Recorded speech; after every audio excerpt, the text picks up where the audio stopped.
Get down with D&D. Yeah, you know me. Get down with D&D. Yeah, you know me. Get down with D&D. Yeah, you know me. Who's down with D&D? This whole party. Get down with D&D. Yeah, you know me. Get down with D&D. Yeah, you know me. I'm down with D&D. Yeah, you know me. Who's down with D&D? This whole party. Hello, everyone. Welcome to Down with D&D. My name is Shawn Merwin, and I am here with my co-host, Teos Abadia. Happy few days after Thanksgiving, Black Friday, Cyber Monday, and on and on and on. Shawn, it is the time of the year when all the wonderful holidays come at us relentlessly, one after the other. Yes. I'm excited for that. I have my tree up. I have my house decorated. I am ahead of the game. Almost everything has been ordered from the smallest companies I could find online, and they are coming to me. So I'm feeling good. That's the way to shop this year, apparently, if you want to breathe. Yeah. So Yeah. we can't have a Christmas tree because our cat absolutely destroys everything that we bring into the house.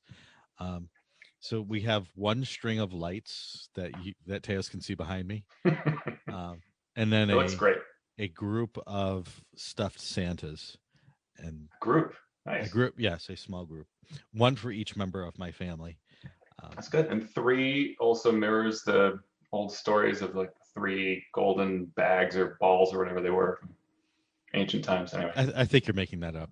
maybe but I think it's on Wikipedia. I've heard that 3 is a magic number, but I cannot verify or dispute. That brings us to our new singing segment of the show. Yes. Yes, where I will sing 3 is a magic number But in the style of Blind Melon. Yeah. Now I'm totally imagining us breaking into that, and it would be great if we could sing. I do want to say that I'm very thankful, since it was just Thanksgiving, for all of the very kind comments we've had on Twitter, especially by listeners. So Thank you, folks. It gives us fuel. It is the soul coin of our engine. I don't know. Right. So you just send us your souls, and we will continue to do this. I think is what Teos is saying. I've just gone straight to the humbug part of our show. Man. Yeah. No. Well, as we said last week, we're going to cut our news segment down a bit so we can actually discuss Tasha's and the Icewind Dale Realm of the Frostmaiden adventure, both during our episodes. So let us dive into the news presently. The first bit of news, Teos, you wanted to talk about D20 Monkey.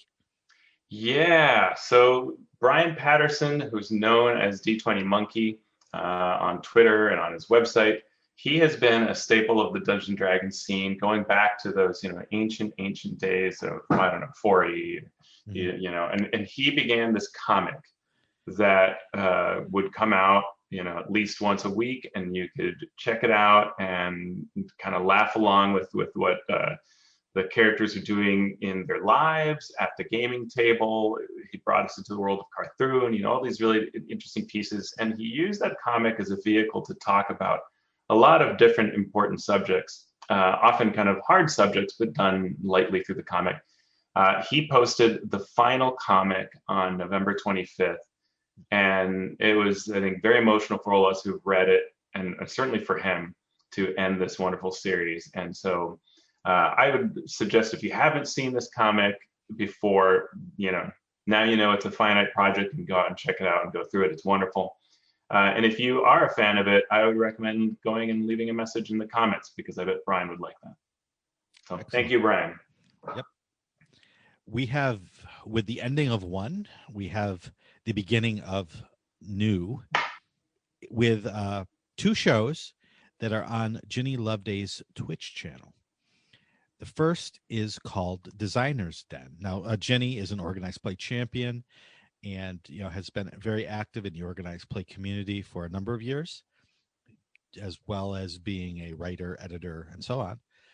And so now she has a Twitch and a YouTube channel, and the 2 shows that have launched on that platform are, first, the Designer's Den. Let's try that again. The Designer's Den with Ginny Loveday. She's had guests so far like Fenway Jones, Tony Winslow Brill, Ben Heisler and Paige Lightman, Darren Anderson, Thomas Valley, Joe Rosso, Jonathan Connor Self, J.B. Little, on and on and on. Names that, if you are familiar with, especially the organized play community, you will recognize those names as creators, designers, and so on. So that is a great podcast to catch if you are interested in topics along the lines of game design. The second podcast on that platform is Jeff Talks RPGs with Jeff Stevens. You should know Jeff from his multitude of projects worked on the DM's Guild, and continuing on from there. He showing no signs of slowing down. And he looks at RPGs through different lenses each episode. The most current one, he was talking with consumers of RPG products to kind of get an idea for what do consumers look for and what's a good way to catch a consumer's eye and sell to the current batch of RPG consumers. So that is a second offering on Ginny's new platform that you can see. It's twitch.tv/Ginny, Ginny, Loveday. Yeah, Ginny's awesome. Always, puts a smile on people's faces at conventions. Just a wonderful person. And these are two great shows. I'm excited. It's neat that she's doing this. Really, I've enjoyed what I've seen so far, and I'm looking forward to seeing more of it. Yep. So give that a view at your leisure. Our Kickstarter for the week is Kobold Press's Southlands 5e, A Realm of High Adventure. As of the recording, it just launched today, and it is already funded.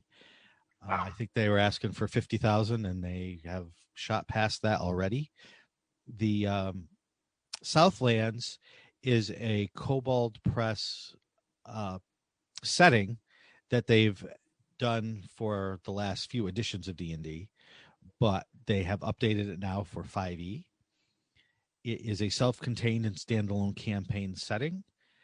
It will offer player options, an updated world book with all new chapters, and a fantastical city book to launch a memorable campaign in.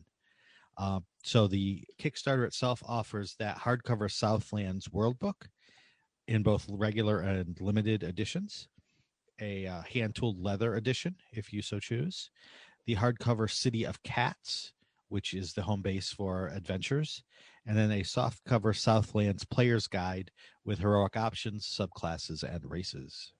Sweet. Yep, and if Kobold Press is anything, they are creators of very cool D&D products.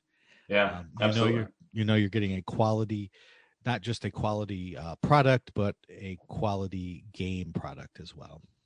Speaking of Kobold Press, there is, just as of almost the moment of our recording, has been released on their website for free the latest in the Trapmaster article series by Greg Marks, Organized Play Great. This one, he has been past, we've covered how he talks through different types of traps, and this time he's talking about traps that you take with you unwittingly. So it's the idea of items that are trapped, but they look like treasure. So you take them with you, the item, and probably spring it over time. It's the perfect thing to be on a website called Kobold Press, because this is exactly what should belong in a Kobold lair. Yep. It's things like gauntlets that, after the third punch, it might burst in flame or something like that. Mm-hmm. Yeah, I love those kinds of traps that sort of tweak the player that just has to have everything, has to have every bit of treasure and use every bit of treasure. And it's not as far going as a cursed item, which can bug you, right? It can be too much, and so this is like an aha gotcha, but then you're done. It's not, and now you must find a priest to remove this or something. Right, and I love those when they are sprung at the worst possible times. Right. It's like every other part of the game. You don't want to do it on its own, right? You don't want a trap on its own because you just overcome the trap and that's it. You want to be part of the ongoing milieu of the story. Those are great traps. Your armor falls off. Oh, your AC was 22. Now it's 10. That's a shame. Yep. Good times. Good times. All right. So that's our news segment. We can now begin our look at Tasha's Cauldron of Everything, the latest hardcover release from Wizards of the Coast. Last week, we just gave you a quick glimpse of how we're going to cover it, which is in short bursts, 15, 20, 25 minutes at a time, starting from the beginning and working our way through. So we're first going to talk about the introduction chapter, which gives what most veteran gamers would consider your typical standard canned advice. But, no brainers. I don't like the term no brainer because everything should be involving your brain. You should be thinking about what you're saying, not just saying it. So even this sort of no brainer advice, I want to delve into a little bit. Yeah. So the first bit is the standard, it's all optional quote. And it says, everything in this book is optional. Each group, guided by the DM, decides which of these options, if any, to incorporate into a campaign. You can use some, all, or none of them. We encourage you to choose the ones that best fit with your campaign story and with your group's style of play. Yeah, and again, if you've read many, many books on gaming, this is standard advice. But I think it's really important for players and DMs to hear this over and over and over again, because sometimes with players, there's a sense of entitlement in that if it has been published, it is therefore something that they should be able to use. And that is only true to a point, because D&D is a cooperative game. And if there comes a time when in that cooperative spirit, something doesn't fit or doesn't work, we need to be able to say no to it. And as a DM, you need to hear that advice for pretty much the same reason. There may be things that are put into the game. Oh, this monster, it's from the monster manual, so therefore I should be able to use it as is, no questions asked. That's not always true. There are some times when things are overpowered or things don't quite work right in every situation with a monster, as we will talk about probably later today when we review Icewind Dale. So just remember, D&D is a game and it's a storytelling machine, and it works best when all of those pieces that make up the game and machine are curated and understood. So just because something's in a book doesn't mean it's perfect. It doesn't mean it fits. It doesn't mean it's right for every situation. Yeah, that's good advice. It's also interesting for me to look at this, everything is optional, and compare it to the wording that's in Xanathar's, which is its, kind of sister book. It's older sibling. And this is heavier language, right? It's trying to be a little more, in the past it said nothing here is required for a D&D campaign. This is not a fourth core rule book. Here it adds extra layers to try to encourage you to pick and choose what you want. Because I will say, I think to most people, when they first think about these books, they do think of them a little bit like in fourth edition, you had, Player's Handbook 2, Player's Handbook 3. It's obviously not just for players or just for DMs, but it does feel sort of like a big extension. And so I think it is important to say the game should not expect all of this to be live and on in any one campaign. And it's totally fine if you do have a campaign that allows everything. Just you need to be aware of what that means for the game itself and the stories that evolve from those games. And something I don't see here, which it was in Xanathar's, but later, not in the beginning, is the idea of mentioning the +1 rule. That it's interesting that they don't say that here, because I think that has been good advice in the past to say that you can use the player can create characters with the player's handbook and choose one other source. And that can be a good way to handle any individual campaign. Use this plus this book. And it doesn't say that here, and it could have. Right.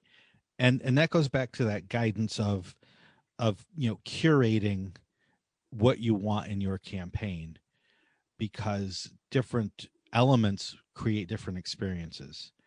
And it's very easy to just forget that and just let everything go. And, oh, yes, we're going to put the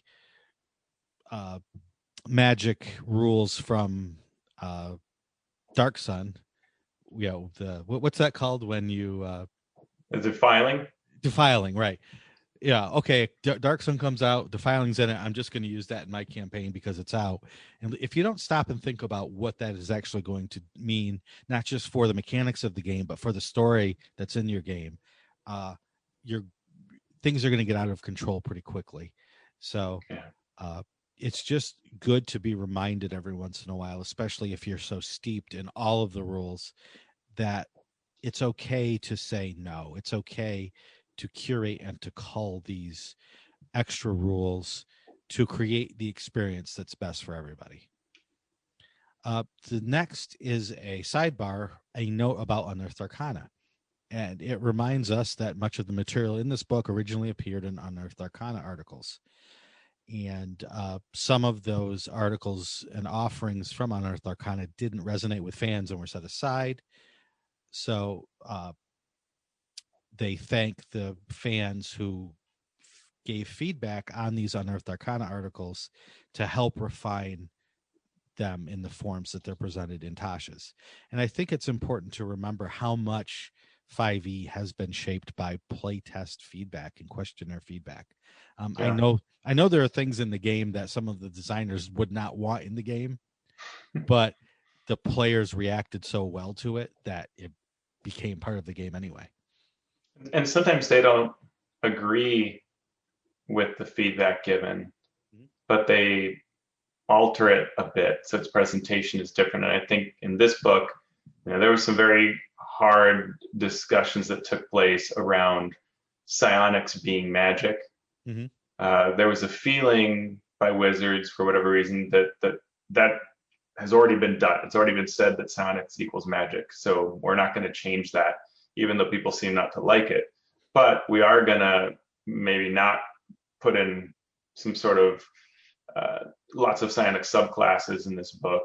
We're going to change that a bit. And when we do present something, we're going to present it slightly differently because of that feedback.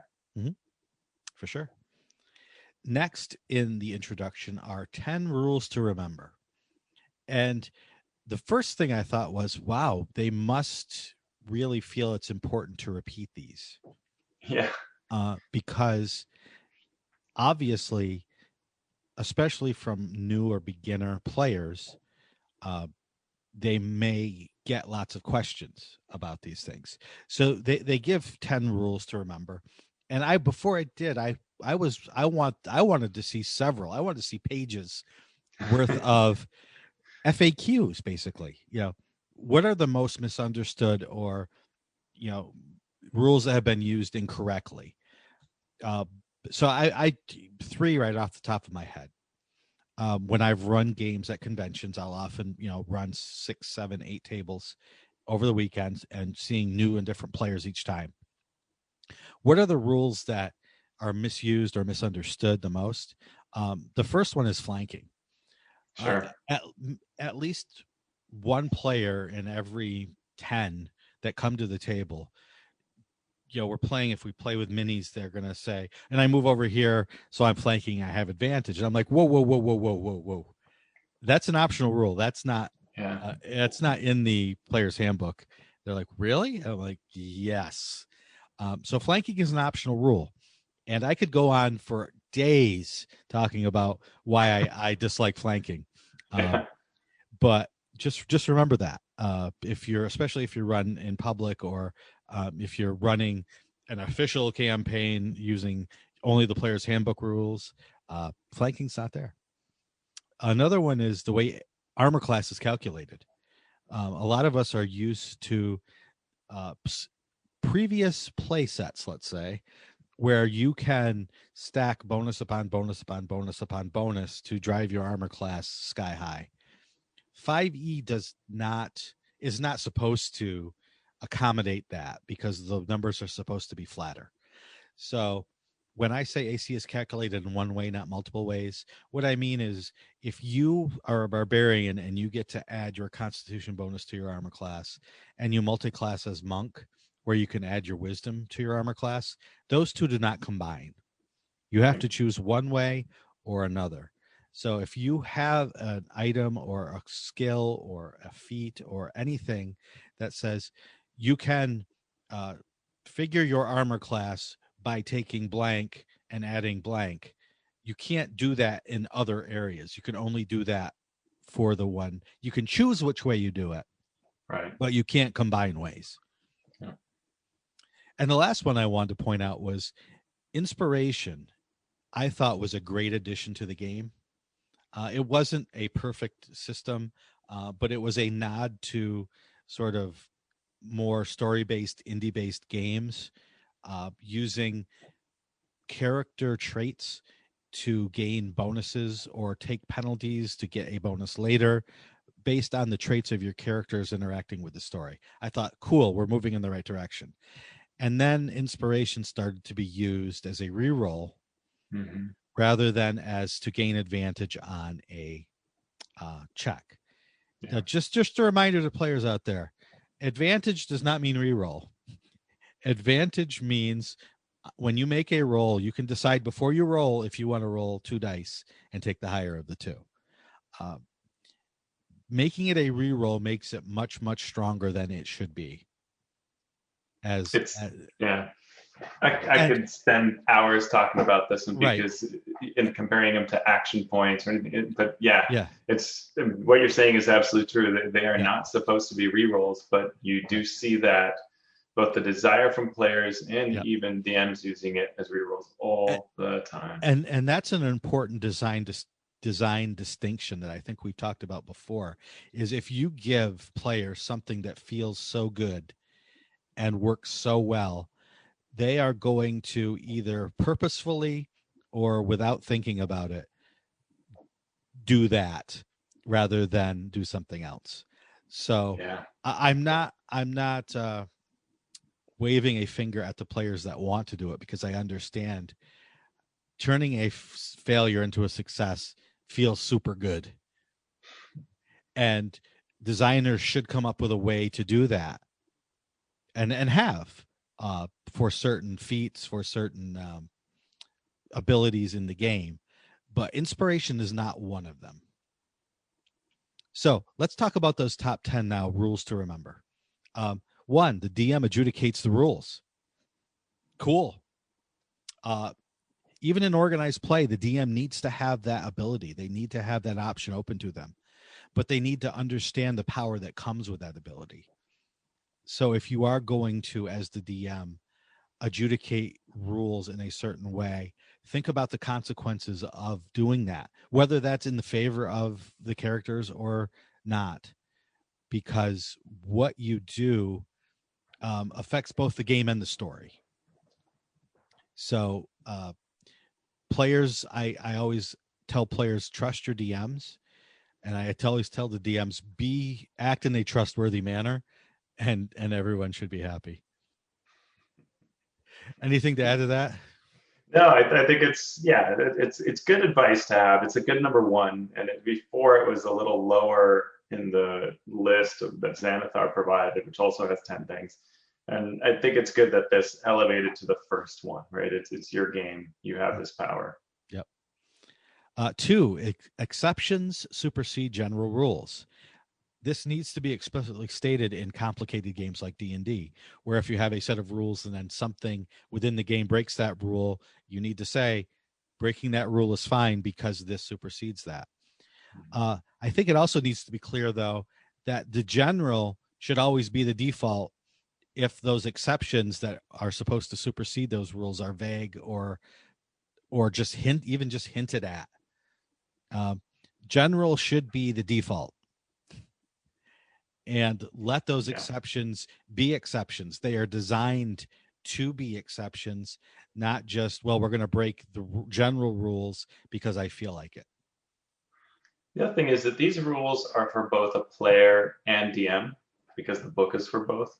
For sure. And this feels like the kind of thing that is the domain of the DM, but this could have said, if you're a player and you are, seeking out an exception, maybe pause and ask why, right? And whether it should be used, right? And because that's the source of power creep, right? Right. I have found an exception so that I can be better than general, right? Right. Exactly. Yeah. And that's maybe that's fun, maybe it's not. Yeah, and that's why I like games. I'm tending more now towards games where those general rules take care of everything. And there can always be exceptions, but the exceptions are more narrative based rather than mechanically based. Let the story become bigger than the rules rather than the rules being bigger than the story. But hey, that's just me. Yep. No, that's fair. Advantage and disadvantage. They describe what they mean, and I think we all can agree that advantages roll 2d20 and take the higher, and disadvantages 2d20 take the lower. But it's not wrong, I think, to emphasize how important that mechanic is in 5e. And I think it's the concept of, I think some of these are on this list literally because Jeremy Crawford gets asked about them all the time. Right. And I think this issue is that you treat them like an entire stack. And if you have both, all stacks are canceled, right? And that's the part that I think is most confusing to people. You can have two sources of disadvantage, one of advantage, and you got nothing. Yep. And it's important to remember rules-wise that if you have both, you have neither. Because there are a lot of things that say if you have advantage, X, or if you have disadvantage, Y happens. And if you have both, you have neither. So all of those riders are thrown out if there is a rule that says if you have advantage. It's most important for sneak attack, and this is where I see the most argument at the table, where a rogue will have advantage and disadvantage and say that they have sneak attack, and or they have advantage and disadvantage, but they have someone within 5 feet of a target. And you just have to always remember that if they have both, they have neither. So no, they can't sneak attack if they have advantage and disadvantage, but they can sneak attack if they have advantage and disadvantage and someone within 5 feet of that. Right. Because then you have that one, because of the way it's worded, it's not another advantage source. It's simply what enables you to sneak attack. Yep. A really good one is also darkness, because darkness is really strange. If you look at it, you think of like, well, I can't see anything, so I'm at disadvantage. But because that negates all advantage, it can actually be a very smart move in various situations to have darkness, because you're essentially kind of leveling the playing field of what happens. And if you have a source of advantage, you're fighting normally. Right. And that can be strange to think of having advantage in darkness, but as long as that's still valid, because it doesn't say otherwise, then what you've done is cancel anything you're fighting normally, but others are probably fighting at disadvantage. And it's almost like darkness is backwards. Yeah, it's true. The number four on the list is reaction timing, which is the trigger that causes a reaction happens before the reaction happens unless otherwise noted. So if something happens when a trigger occurs, that thing that happens, that reaction, always happens after the trigger. Triggering event, unless otherwise noted. And it's another rule I always see people arguing is whether you can take a reaction on your own turn. And the answer is, this is 5th edition, and you sure can. And that's especially important, I think, for monsters to remember. It's also important for characters, because you can do things like provoke and then use your shield spell. But monsters have a lot of tactical situations. The few that do have reactions can have tactical reasons for those reactions to be used on their turn. So it's very important for that. Yep. Number 5 talks about proficiency bonus. And again, this is important because that proficiency bonus holds a lot of weight in 5e. It's a significant, when numbers shrink like they did for 5e, that becomes a significant thing. And what they want to remind you as, when your proficiency bonus applies to a roll, you can only add the bonus once, even if multiple things say your bonus applies. So if you get proficiency bonus on a weapon for 3 different reasons, you don't get to add it 3 separate times. It's just the once. There are things that tell you you can double your proficiency bonus, or things that say you must have your proficiency bonus, but you only double it or have it once before you apply it. Number 6, bonus action spells. This one catches people all the time. Oh yeah, this has shown up since the beginning of 5e, and you still see it at tables everywhere. Mhm. So yeah, it's if you cast a bonus action spell, Mhm. you cannot cast another spell on that same turn unless it's a cantrip. Mhm. And a cantrip with a casting time of 1 action. So that's a very important. You can't bonus action healing word and then cure wounds, which clerics always want to do. Right? Because cure wounds is a level 1 spell. It's not a cantrip. Mhm. And you cast a bonus action spell, so you can't do it. And it takes a little practice to get that down, but it is an important part of the balance of the game. Yep. And you also cannot cast 2 bonus action spells. Right. You can't convert an action to a bonus action. Yep. So concentration. This is something that it's sort of hard to remember sometimes, especially if you don't play a spellcaster a lot. That when you cast a concentration spell, you cannot cast another concentration spell or do anything else that requires concentration. If you do, then you lose the first thing that you're concentrating on. And if you take damage or some other thing happens while you're concentrating on a spell or an ability, you have to make a Constitution saving throw equal to 10 or half the damage that you've taken, whichever number is higher. And if you fail that saving throw, you have lost that spell. Number 8 was temporary hit points. There are a lot of temporary hit points in 5e, I have found out, especially at higher levels, to the point where you may have 3 or 4 or 5 or more spells or abilities that are giving you temporary hit points. So they do not stack. If you have 8 temporary hit points and you gain an ability that gives you 7 temporary hit points, you get to choose which one you take, the 8 or the 7. And if you lose that 8, that 7 is not magically hanging around somewhere. It is one and done. You cannot have more than one source going. Rounding down. This comes up a lot. Yep, this is a standard rule that's been standard for a while. Whenever you divide or multiply a number in the game, round down if you end up with a fraction, even if that fraction is 1/2 or greater. And last but not least, it's have fun. I love this advice, and I can't stand this advice because it is important to remember sometimes, especially if you run a lot of games or if you work in the field, that this is supposed to be fun for everyone, for the DMs, for the players, for everybody. So try to have fun. What I dislike about the advice is, in some cases, and I've been in this situation, that fun is a zero-sum game based on the people that you have around you. Something that would be great fun for one player is absolutely horrible for another player, and to the point where they want to walk away from the table, and vice versa. So have fun is tough advice. There's a lot behind it in how to do that. You could almost make whole podcasts about how to have fun playing D&D.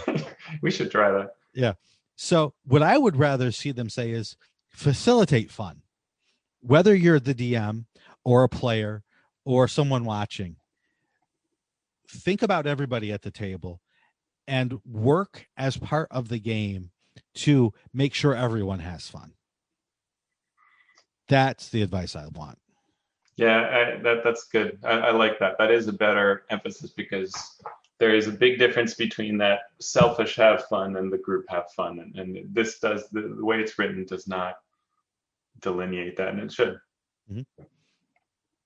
That's the magic of D&D. It's versus playing a video game, right? You're not just sitting there running through some video game, role-playing game. You are in a group activity, and this is social, and that's the fun. Fun is through that lens. And Right. yeah. So that is the opening intro to Tasha's.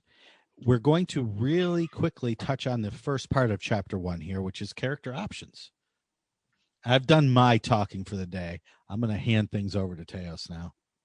Yeah, so we will go through these fairly quickly because there isn't, first of all, folks have probably heard about what's taking place here, and it's been talked about by Wizards for some time. The big change here in character options is customizing your origin. And here, what they are doing is, well, it's written in a sort of interesting way, but essentially what's taking place is giving you the ability to say that all members of a race do not have to be the same. And the book, Tasha's, does a little bit of sort of saying the history of the game is very intentional in wanting to make races into archetypes, right? Elves are dexterous, dwarves are hardy, right?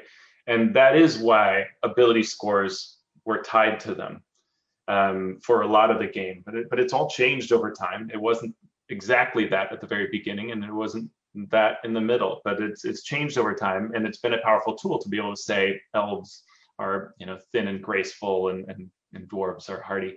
But with that, and this is the part they don't actually say, is that it can be harmful to turn races into archetype because of what we have going on in our real world, right? That everybody is this way. It colors groups of peoples, and it creates a box when life doesn't truly work that way. And they don't quite address that, but that's, I think, you know, that's where these changes have come from. And what they allow you to do is actually a very wide customization set of customization options that you can choose to change up your character. So at the very basic, it's what we might think of the most when you think of choosing a race mechanically, is that you get ability scores, right? So you get a bonus to Constitution for being a dwarf, and if you're a half orc, you can get strength, and so on. So the first thing is to be able to swap those bonuses to another attribute. And the only rule is that you can't double up. So you can't, if you have a +2 to wisdom and a +1 to dex, you could put the +2 to wisdom into strength and the +1 into intelligence, but you can't put them all on intelligence. Can't give yourself a +3. That seems very fair. You then have a language swap. So if you speak Goblin, you could choose something else because you didn't grow up amongst goblins as a goblin. And then they have a group called proficiencies, which covers really that section of sort of toolkit type advancement you get. And there's a little chart that helps you navigate it. So if you have proficiency in a skill, you can choose a different skill. If you are proficient in, say, armor, like heavy armor, you could change that to be a simple or martial weapon or tool. Simple weapon or tool. Martial weapon, simple martial weapon or tool. And a tool is a tool or a simple weapon. So you have these sort of conversions. You can't quite go from, say, tool to skill or armor to skill or things like that. But generally within their category, you can swap them around. The last thing it gives you in this little section about modifying your race as your origin is that you can create a custom origin with a package of benefits. So you can ditch the choice of being an elf altogether, and you could just create something, and you get a number of these benefits. So you get, you know, a language and a proficiency. I forget exactly what the mix is, but it gives you a little mix to create your package for whatever you want it to be.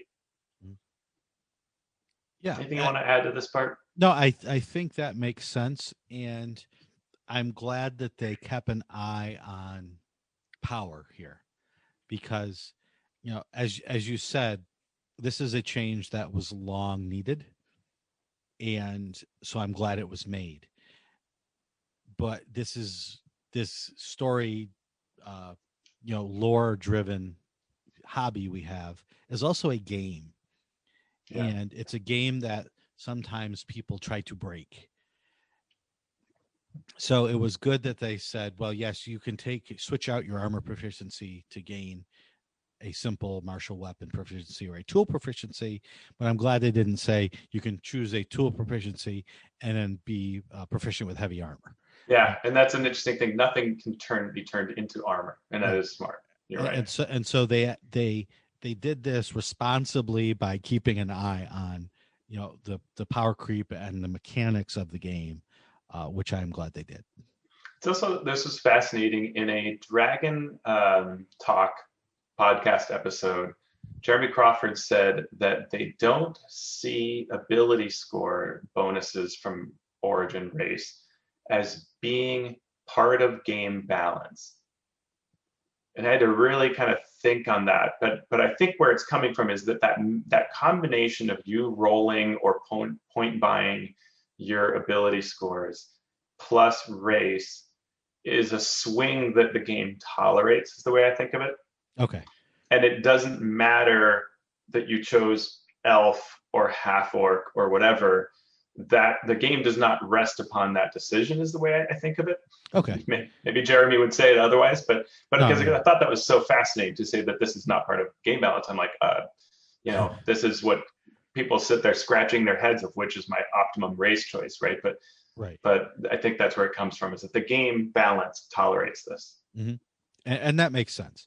Yeah. I would, when you said that, I had the same reaction as you. Like, what? Wait a second. Yeah, of course. Yeah, and that's where it comes from, is that, that +2 and that +1, it's not like we have to trick someone into choosing halfling, or we have to, force them that, well, you've got to give up stone cutting, or, it's the game handles it. And I think that probably makes sense. And that's why this could happen. Sure. So even more of a wide ranging is that they now allow you to change a skill or a subclass over time. Okay. And this is, it does say with DM permission, you can swap a skill you have had for one you would rather have. I really never use survival, so I want to take, history. Mm-hmm. They suggest a time that you could do this whenever you gain an ability score improvement or feat as part of your class package, then you would do that. Mm-hmm. Similarly, they allow you to change a subclass if your DM thinks that's okay. They suggest that you could do this when you hit a level where you would have gained a subclass feature. You lose all of your old subclass benefits and features and so on, and you get all of the new ones. The DM can optionally decide that you have to train to do this. So you're given 2 days, 2 times the new level and class number of days to train. So your 10th level, 20 days to do the training. I don't know that this matters greatly, but okay. You can also require gold pieces of 100 gold pieces times the new level and class. Okay. What I was more interested in is that there is this tiny hint of story here, because one of the things that happens to me is, well, explain this, right? Like, you were one type, now you're switching to another. Training and gold are the least of my worries, but they hint at this with just a little example where they say there's a sorcerer who wants the draconic bloodline. They might need something from an ancient dragon, like a drop of blood or something like that. And that's the only place where they sort of address the sense of it all. And this is the part I would have liked to seen them spend a little more time on, which is how do you, reinforce this making sense? Because that's the thing that I think I always struggle with in campaigns. When a player says to me, I am not digging my character. Mm-hmm. So I either want to kill them off or change them. And a lot of times I'll facilitate that change through a narrative engine, something that changes them, converts them, whatever, and they come out different. Only this little story is here, and I wish there were more there. There is a section called sudden change, where the DM can permit a change based on a sudden realization. They experience a beautiful place, meet a god, something like that. Something causes them to have a lot of self-introspection. That's but again, it doesn't tell the DM, here's how to make that happen. Right. And I think that could have been there. Yeah, it's interesting because one of the strangest parts of, say, first edition was something like a fallen paladin, where that change was sort of part of the story, and they did give not just mechanical consequences, although those were pretty severe. Yeah. But they gave sort of role playing things, how to get your paladinhood back if you did something wrong, or if you were a monk and you became chaotic, what happened? All of those sorts of things that they did handle story-wise that would have been at least a bit of a template for how to talk about it here. Yeah, and then the other thing that I had as a big sort of thought when I made it through this section is that this is actually really remarkable in terms of a point in D&D's history, that we are codifying such vast changes, right? Mhm. First of all, because play used to be so disposable. You would create a character, no matter how much you liked it, they're probably going to die and die quickly. That's what Sure. happened, especially in original Dungeons and Dragons, but all through basic, all through advanced Dungeons and Dragons, and even into 2e, characters died a lot. And sometimes the adventures, recommended you have like 11 characters at the table spread Right. amongst the players. And that's how you're supposed to survive these threats. And so they were just disposable. So like, why would you ever need to do these things? They're going to die. And these rules to me recognize the desired permanence and story emphasis of your character.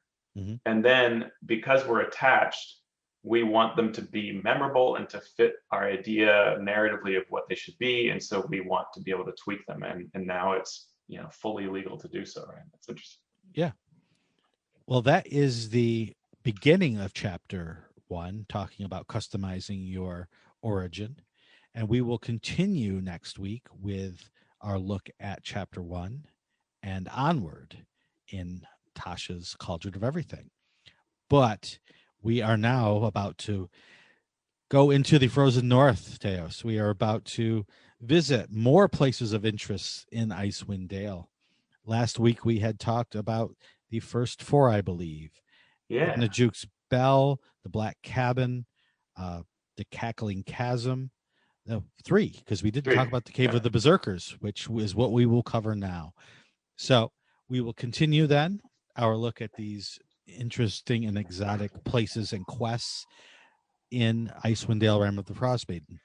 So these are places that you can get to via rumors or quest objectives, or sometimes secrets or rumors, or even random wilderness encounters, which is what the Cave of the Berserker is. You are only able to access it from a wilderness encounter, or if you decide as a DM that the players will stumble across it. And in fact, somewhere in the text it says, and one of the tall tales will lead you here. And I went back and looked at the tall tales and I said, no, it doesn't. So don't go looking for that tall tale that leads them to this cave. It is gotten to through some of those wilderness encounters. And I'm going to let you take over here, Teos. Sure. I am certainly going to chime in about this because it's a very interesting location. It is really interesting, and I both like it and kind of cringe about it, because it's like, oh, geez, wow, whoever came up with this, you are not afraid of what you designed. Very fearless design here, and I like that. It's great. But so what's going on here is this is an opportunity for you to reinforce the effects of Shardolin, right? The ice that has been tainted by exposure to the crystal shard, and which looks really cool, and you can shape it into weapons and things like that, but it can cause a person to turn evil and obsess about gathering more of this stuff. So this is a group of berserkers that are all bound to the Frost Maiden. They worship her, and they have exposure to Shardolin. They used to be part of the Bear tribe, but now they have sworn themselves to the Frost Maiden. And there are a number of elements that make this very challenging. So one is you could have just been teleported here, perhaps even after a combat. So, hope that's okay with you. I hope you weren't too hurt.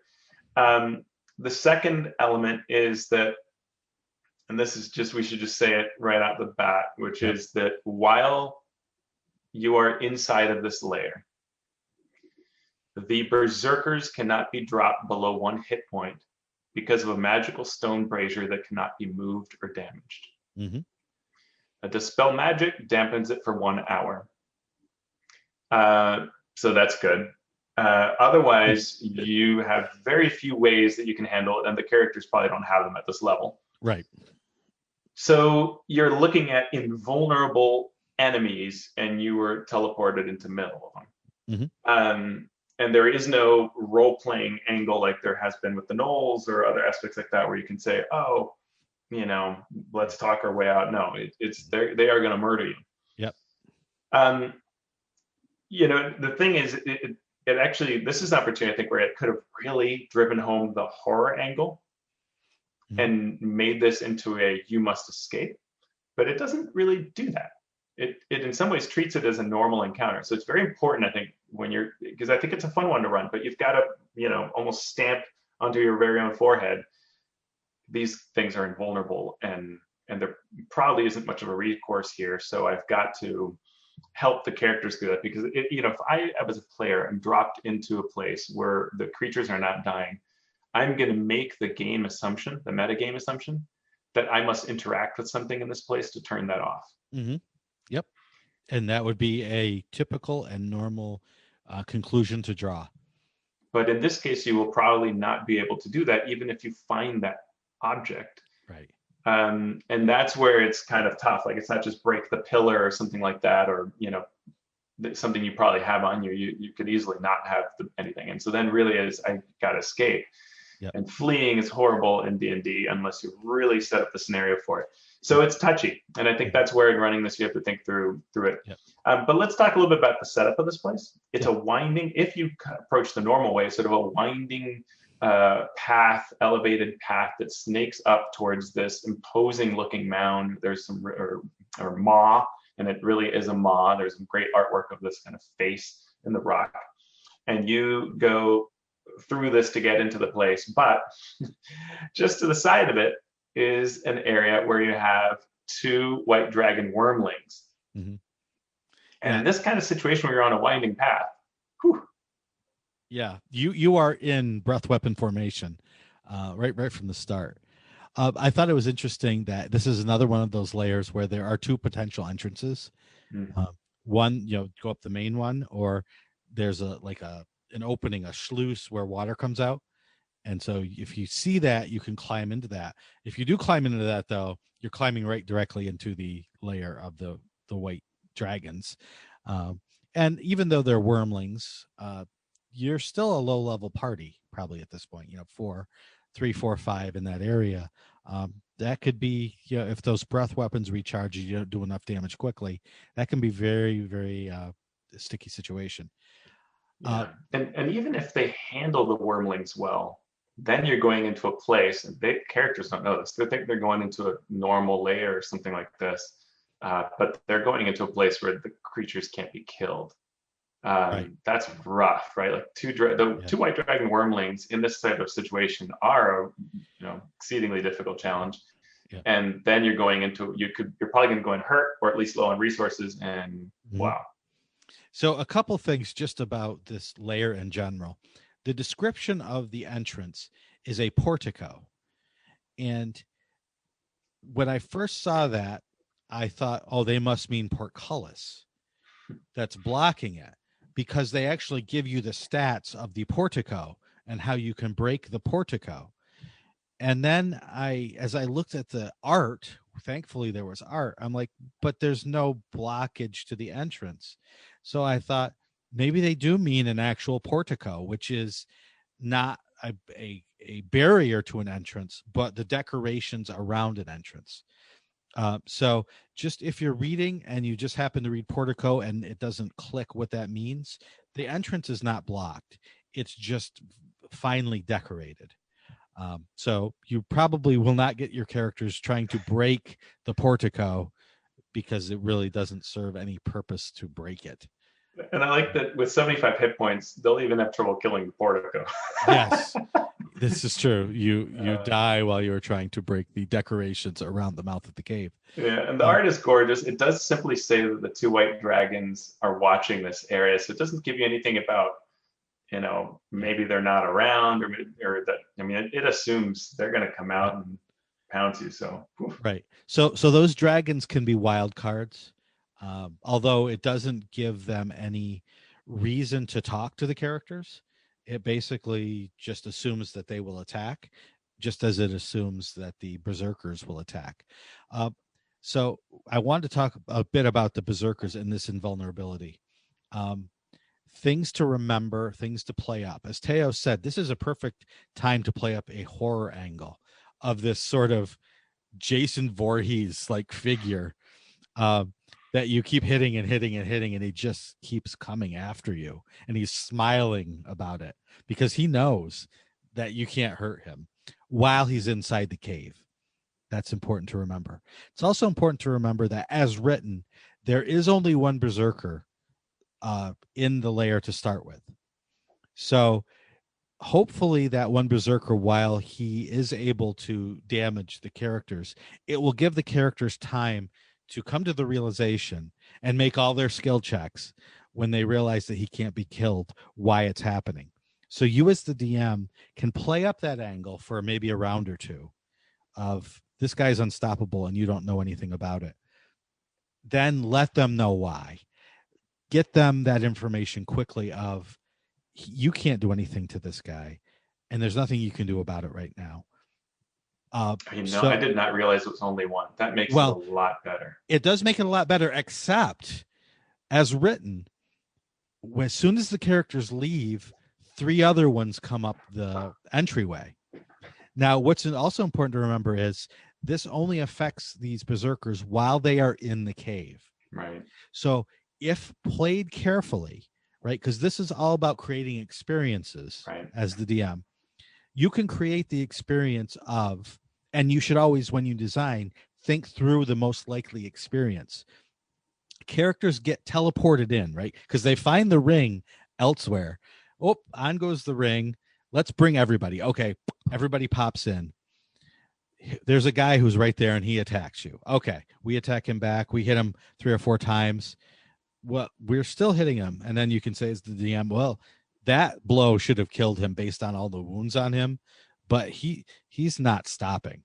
Oh, we make Arcana checks. It looks like he's being controlled by some strange magic, the Shardlin, but he's also being reinforced by something. Oh, there's that brazier over there. Okay, can we interact with it? No, it doesn't look like there's any way to break it. It's part of the infrastructure of the room. But maybe there's a range limit on this thing. That's what your Arcana check tells you. All right, we get out. Okay, as you're leaving, so the one berserker who you've been fighting is not going to leave. He's going to wait at the entryway. The other 3 berserkers are coming up this causeway. And when they see you, they rush to attack, but they want to get in the cave. Yeah. Because they know. So then it becomes this game of cat and mouse, right?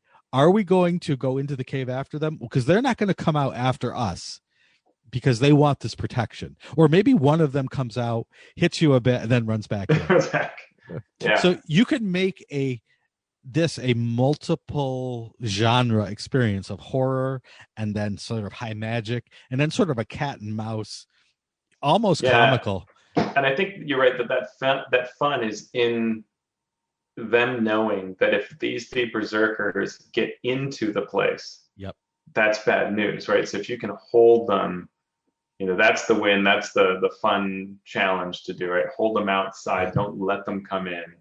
Right. And they're going to try to bum rush through you. And that, makes them oppose strength checks and things like that and bust in. And then that's really fun. Yeah. Yep.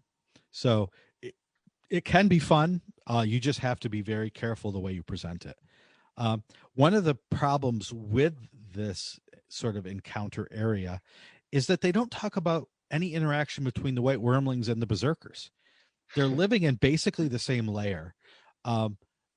They would have had to interact with each other at some point because the dragons are watching what's going on and the berserkers come and go frequently as they hunt. So it doesn't even mention that they know each other are there.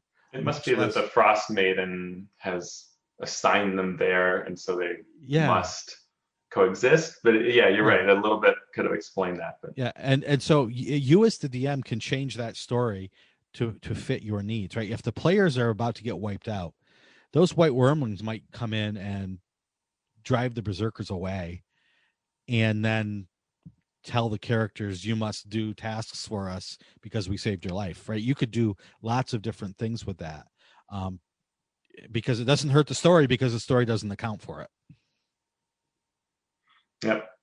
All right, should we move on to the next one? Let's do it. Let's talk about the Dark Duchess. I'm going to take a big drink of water, Teos. You go for it. This is a fun one. Though the premise is a little strange. You know, the tall tale is, oh, there's a frozen pirate ship in the ice. I bet it's got treasure. Okay, you know, I'm supposed to be stopping the Frost Maiden. Yep. The quest is, hey, we heard about this frozen pirate ship stuck in the ice off the coast. There's probably rum there. Here's we'll give you 150 gold plus a fair price. So here's another case of your economy not working out, like with those dwarves and their metal. We're gonna give you all this money for, you know, whatever casks of rum might be in there. Because, okay, I'd like to know how much rum you can buy with 150 gold. But all right, but they want you to. When I'm out of rum, Teos, I would spend 150 gold pieces on some. I could tell you that right now. Maybe, yeah, that could be. But in theory, this is to resell it. Okay. Yeah. Then there's also the idea of the dark secrets that we talked about that are at the beginning of the book. One of the dark secrets that can exist is for a character to be directly tied to this vessel, and the PC escape from this place.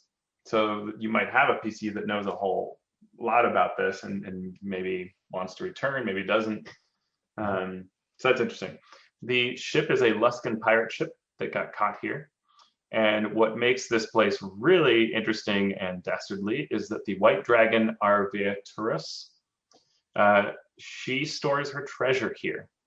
And we talked about her before because she was one of the wandering encounters that you can meet, where you're not really supposed to fight her, but she has her dead companion, human companion, strapped to her, and treats that companion as if the wizard was still alive. So that's you've got I forget if she's ancient but she's a major dragon threat. Oh yeah. And this is her place, and she stores her treasure, some of her treasure here. So that's a big part of what's going on here, what creates the elements of this location. It's one of those places that it's a true location, you know, a boat trapped in ice with several story elements that are happening. And how those play out can happen very differently. So if you love chaotic encounters, this is absolutely up for you because it can play out in many different ways. But you can easily apply more control to it if you want things to be a little more controllable. Yep. Yeah, I don't really have much to add to that. The story as it is while this is Arviaturus's lair, she's often out hunting. So she comes back frequently, but she's often not there. So while an ice troll was out hunting, it saw the ship, so it decided to come onto the ship. And on the chasing ship, seals, chasing seals. But on the ship are 4 kobolds that serve the dragon. So the troll has these kobolds trapped in one of the small chambers of the ship, trying to beat down this door. And so you've got these kobolds, this ice troll, and possibly this ancient white dragon that's going to fly in at any time. So you know, not only is all that chaos going on, but later the encounter tells you that Tingjan, the Verbi, can show up to help the characters if they get in over their head. Well, I think it's pretty safe to say that most parties are going to be in over their head before they even know they're in over their ankles. And that Tingjan should probably show up to give them a little assistance. Yeah, and so this ship has 3 levels, 3 we call it decks, and main deck with a giant hole kind of in the middle of the deck. Then you have the cabins level below, and then the hole continues on through, and then down at the very bottom is the level that has the treasure in it. And what can happen is you can sneak onto the ship just sort of wanting to check it out, and then run into this ice troll, maybe figure out what's going on with the kobolds. And so I think there's some really opportunities for some great kind of hilarity there, where you maybe partner with the kobolds.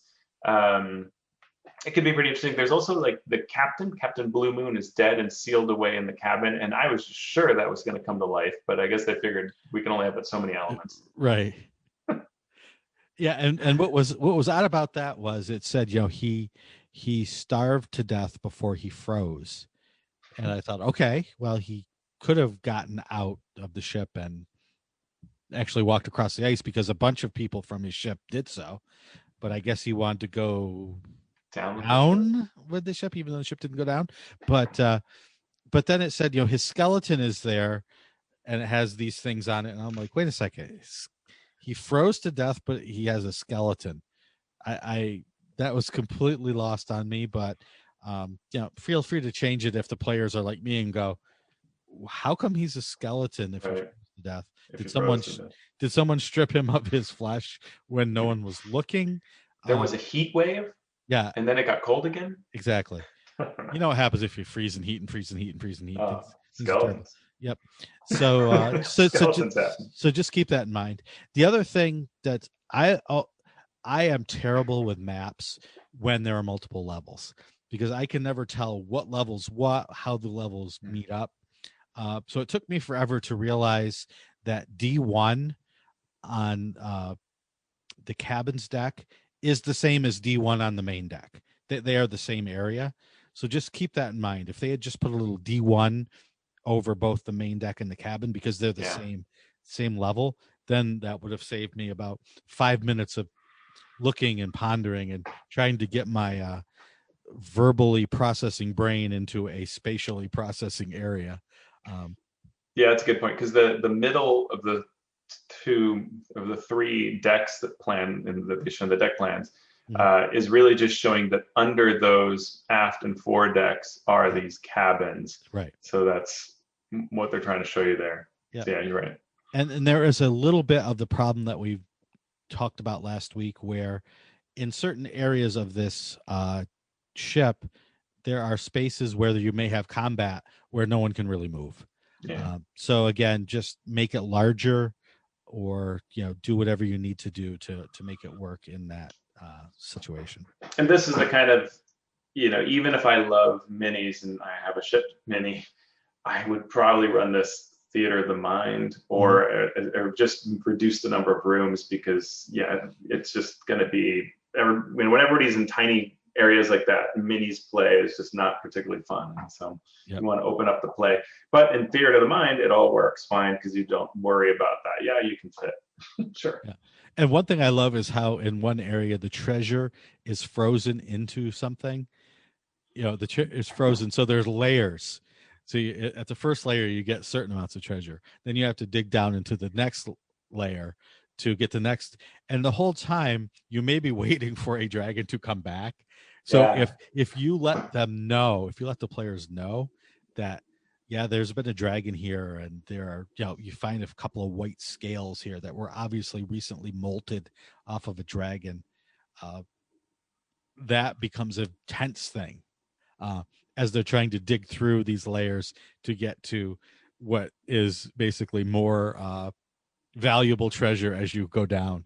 Yeah, and I want to say that a little more strongly, that I think that is part of the fun here is there's a frozen crag cat that is basically a trophy that she has placed here by her horde, and that's the perfect moment to just say, okay, you're looking at this frozen layers of treasure. You're looking at this crag cat, you're going to do the math and know that this is a dragon's lair, a white dragon, seemingly very large.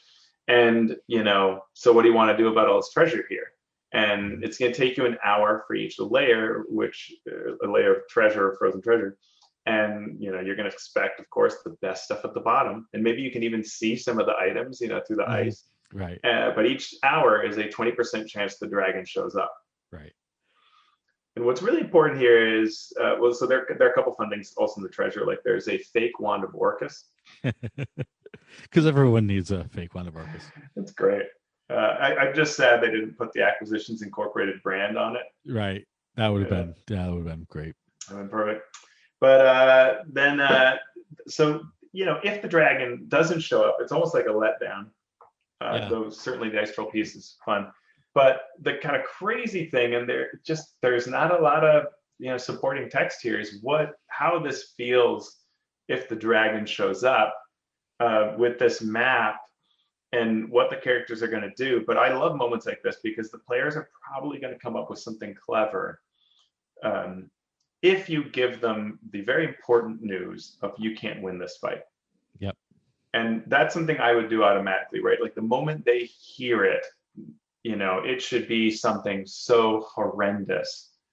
That is the sound of something you don't want to fight.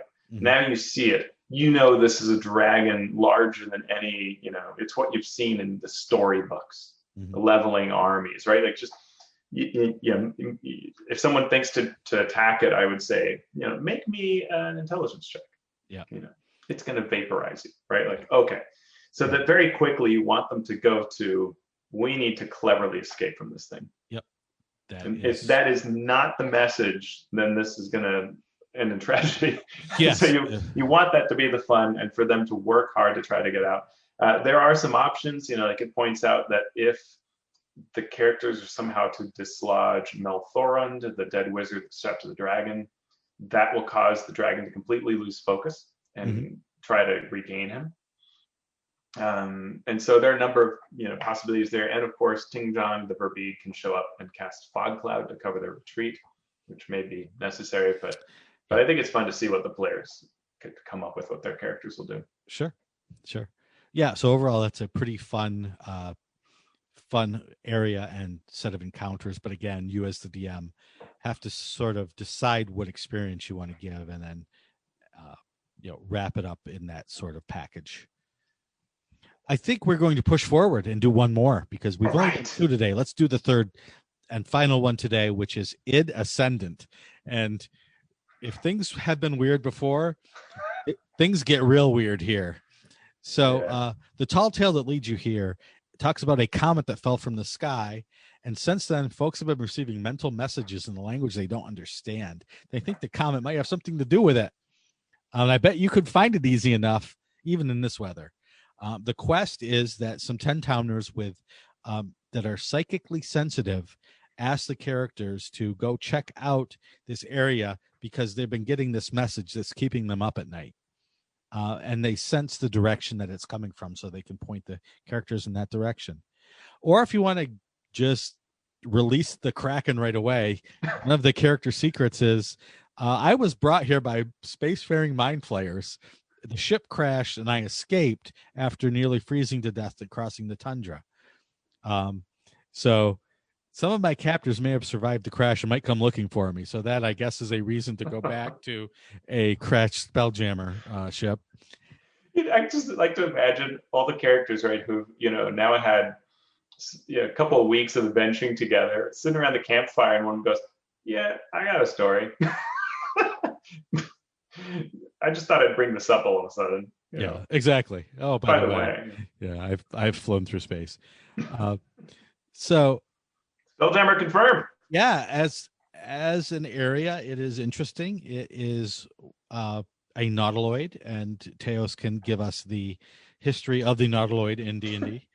I mean, the really easy thing is the nautiloid looks like a sort of nautilus shell, like the creature. And it has sort of tentacle-looking things that come up the front to make a big ram. It looks like in new versions they can actually grapple, which is kind of cool. And it is a ship that is typically flown by mind flayers, or exclusively by mind flayers. And it does seem like in 5th edition, this is made further. It's not just wood that has been fashioned cleverly in the style. It now seems to be a true biological vessel, which is really neat. So I like it that this has, it's classic design, classic lore, but it is advanced and made into be something that's truly mind flayerish and psionic in nature. Yep. So as you, well, first of all, it's very easy to see. They describe it as like this huge monstrosity of a spaceship.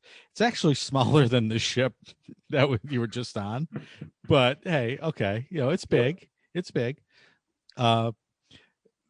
You first come across the door, which is described as a sphincter, because first you get the carrion crawlers. Oh, right, the carrion crawlers that were kept inside as pets by the the gnome illithids have escaped. They're outside scouting around. So, but they don't try to kill you. They try to drag you back onto the ship, uh, and give you as a gift, like a cat with a squirrel outside, brings it back to show you how proud it is to bringing you this gift. I interrupted you talking about sphincters. Oh, well, if I had a nickel. So yeah, the doors are described as sphincters with all of the visuals that go along with that. Each interior door aboard the ship is a fleshy sphincter that opens when a creature that has telepathy approaches within 5 feet of it. And it could also be just pried or tickled open, which requires an action. So if you want to get your sphincter tickling in, this is the adventure to do it. Ryan will give it. Yeah, I mean, I just can only imagine that Perkins wrote this one himself, but it's possible that someone else just channeled his dark powers. Mm-hmm. But yeah, I laughed at this. I mean, tickled up and right. You would hear this on a live stream of Acquisitions Incorporated. Oh, absolutely. So the story behind this is these gnomes are mind flayers. They're mind flayer gnomes called ceramorphs, gnome ceramorphs. So they were piloting this ship, searching the area for things that, gnome illithids look for, apparently. And it crashed in a blizzard. And they cannot get it started again without a psi crystal. So they are, if you are in the mood, or your players are in the mood to negotiate with ceramorphs, you can promise to bring them a psi crystal so their ship can fly away. The problem is they only have 24 hours worth of life support left on the ship before it turns cold. Now, you can always change this. And I would, because you can barely get anywhere in 24 hours and back. Right. Yeah. And you probably don't know where it is unless you happen to find it already. Exactly. So. Yeah. This is one of those great ideas that the consequences weren't thought through of only having 24 hours in an area where it's really hard to travel. And I don't know that you have to give it a time, right? It can just be that the life support is failing and they are working constantly to try to keep this thing running, and at any point it could give out. Yep, which is a very good way to say it. So so if you meet the ceramorphs, there are 2 of them. They're CR5, but they aren't supposed to attack right away, especially if you meet them first. However, in a certain area, I should say, there is a flesh golem, again CR5, as well as 3 squidlings, which are young gnome ceramorphs.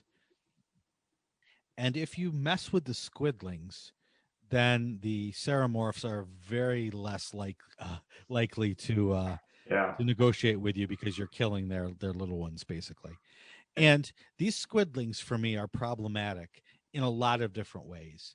They're cool, but they're problematic because they are basically presented as psychotic baby Yodas, right? They're supposed to be these cute little things, and they're only CR 1/2. However, if they latch onto you while you're unconscious or grappled, they can do 27 points of damage and probably eat your brain. Yeah. So they're, how would you describe them? I mean, yeah, no, I think that's great. Absolutely. They are, and it tells you these things are like little kids, which this also feels like Perkins, like his vision of having a child. They just want what they see in front of them, which is a brain. Mm-hmm. And they're going to come at you. And the most likely scenario is that you're going to go in through the large cargo doors on the cargo deck, mm-hmm. and you're going to find, a flesh golem CR5, 3 squidlings, and the flesh golem's just going to attack, and the squidlings are just going to attack, and you're going to attack. And yeah, in 2 rounds, a gnome shows up. There's no way you haven't killed one of those squidlings by then. Right. Then it's on, and all the negotiation is stripped from the possibilities, according to what they're saying. And well, what did we want? And so it's one of those where I don't know the design did not facilitate the options Yeah. in this case. It does say that the squidlings will not attack unless a character is knocked unconscious. Well, with a CR5 monster and maybe especially a flesh golem, there's a good chance that a level 4 or 5 PC, if the flesh golem just takes one character and starts to whoop on them, will knock that character unconscious, and then the squidlings move in. So it is I think if you're up on your if you're up on your Mandalorian, I think that is the way to play it. Like if you can make them look kind of cute but dangerous, and they're like ducking, hiding, scared but curious behind crates, and that if there was a situation where someone's knocked unconscious and they were to come forth but like tentatively and like they're looking at you almost for approval, right, while they're going to go eat your buddy, you could maybe negotiate or interact with them, and that could be a fun scene, like where you leave it up to the character how to handle it, but their intent is clearly within this, like, I don't quite know what I'm doing, I'm a toddler that's going for the candy that I was told not to touch, right? Like, if you can dress it up that way, I think that can be very fun and compelling. Yeah. And the squidlings themselves, like I said, they're CR 1/2 creatures, so they're like, oh, barely a threat. And yes, they're the DCs to avoid their stunning or their grapple is only a 7. So what are the chances that a character rolls less than a 7? Well, for some cases, 8 and 20 is the chance for certain things, right? Because at low levels, you could have a -1 in some of these areas. So I wish that they hadn't been this dangerous even as a CR 1/2 creature, because they work in this particular encounter. They can work because they don't attack right away. But I feel like a month, a year, 2 years from now, when some designer sits down and goes, okay, I'm going to go through CR 1/2 monsters to see what to put in my adventure. Oh, here's a squidling CR 1/2. I could put 8 of these in and it will still be an easy encounter. Oh, wait. This one got lucky, and stunned a couple of people, and now they didn't have a chance to act yet, and these other ones come. Oh, look, everyone's dead. And in this encounter, if the scenario is you fight this flesh golem, which for level 4 characters is a hard encounter, not even adding the squidlings. If then the squidlings were to activate, and in round 2 a gnome ceramorph joins the battle and they're CR5, that's going to be super nasty. And if you add the second gnome ceramorph, I know which way I'm betting. I'm not betting on too many characters in that. And so I think that's the situation that you as DM have to decide is, would you like to nudge this towards the role-playing aspect?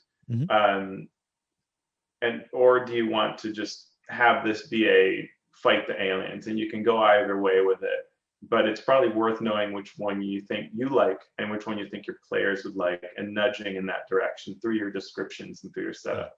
Yep, because if you have them meet the ceramorphs first and they do strike a bargain, then you can have the squidlings doing cute/horrifying things. Like, they're talking to the PCs, are talking to the ceramorph. Well, one ceramorph tries to stun one of the characters, and one squidling tries to stun, or all 3 of them try to stun one character, and then the ceramorph says, no, don't do that. Don't eat their brains. They're friends. Right. We'll get you brains later. And along this too, in terms of guidance, so one thing you can do is the nautiloid has the cargo deck, which is sort of obvious, close to the ground, big doors, that's probably where you're going to go in. But you can also climb up to either the battle deck, which gives you access to stairs, or to the command deck and has a door. And so that could let them go straight to a ceramorph, which then is going to be a talk encounter. Unless they, come in and immediately go off on this thing, there's going to be a conversation to be had. And then the stuff on the lower decks, you might not even necessarily see, or if you do see it, it's going to be in a very different way. So think through that. Maybe you want to have a thin layer of ice over those things if you don't want them to go that way, or And Otherwise, then point 'em. you have the cool treasure that you would get from an alien technology ship, and it uses the alien technology section of the DMG. You may have thought, hey, there's an alien technology section to the DMG. By golly, there is. And so when they find the laser rifles, you can have them use the alien technology section to figure out how well they learn how to use it, if they end up killing themselves. And then it becomes a limited, essentially a limited weapon / magic item Yeah. to use these laser rifles. Yeah, they can't recharge. They have 30 shots. They deal 3d8 damage for the laser rifles. The Ceramorphs have laser pistols, 33 shots, 3d6 radiant. So they're powerful, no doubt, Yep. but you don't get your proficiency bonus, obviously. And then, the other thing that's fun about this ship is the helm.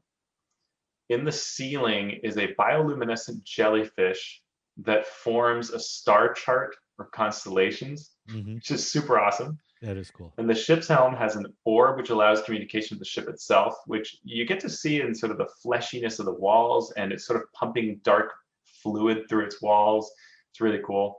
In fact, if you have combat, I think describing a miss as hitting into this wall and kind of the blood coming out of the walls would be really cool. Dark, ichorish blood. Yeah. The ship's helm has an orb that allows you to communicate with the ship itself. And inside is the consciousness of several mind flares running through the ship's veins. Mm-hmm. The helm can only be used by mind flares, which makes me wonder whether you can polymorph or shape change to use it. There's no coverage of that question there. But again, the intention, as in previous adventures where they've added a spell-jamming helm, is that you are not supposed to be able to use it. So close, it's so far. Spelljammer unconfirmed. Oh, and then there's the last little thing. Well, there's two last little things. Oh yeah, there are the two. first last little thing is that if they can't get the ship up and running, the Ceramorphs, like all good spacefaring species, do not want this to fall in enemy hands, so they self-destruct. So it's a 60-second timer, and if you are in the ship when it goes off, you take 70 points of disintegration damage, which probably will not.